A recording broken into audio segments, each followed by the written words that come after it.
কি পদক্ষেপ নেওয়া যায় ওই সকল। আমি একটু কথা বলি। আমাদের মন্ত্রী মহোদয় এই বিষয়ে খুব স্ট্রিক্ট। কোচিং বাণিজ্য, শিক্ষা প্রতিষ্ঠানের শিক্ষকদের কোচিং বাণিজ্য বন্ধ নীতি 2012 অনুযায়ী আপনি যে শিক্ষকদের কথা বলেছেন, ওলিউর রহমান সহকারী লাভলিয়ান, কবির আহমেদ বিজ্ঞান বিভাগ, আমরা প্রতিষ্ঠান প্রধানকে চিঠি দিব এটা বন্ধ করার জন্য এবং তাদের বিরুদ্ধে ব্যবস্থা নেওয়ার জন্য। এবং সরকারি মহিলা কলেজের প্রিন্সিপাল মহোদয় স্যার যিনি থাকেন আমার চেয়ে উপরে রেঙ্কে, কিন্তু এই পরিপত্রের উপরে না। এই বিষয়ে আমাদের মন্ত্রী মহোদয়ের সিদ্ধান্ত অত্যন্ত কঠোর এবং উনি পরিষ্কার বলেছেন যে দুর্নীতি করলে আমার মন্ত্রণালয়ে 24 ঘন্টা, আমি ওনার সাথে একমত।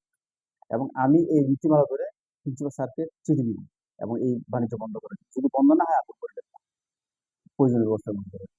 কোনো ছাড় নাই। কারণ বাচ্চাদের পড়ানোর জন্য নীতিমালা করছে সরকার, এদের ক্ষতি করবে। এটা ব্যবসা, ব্যবসায়িক ব্যবসার জন্য শিক্ষা প্রতিষ্ঠান।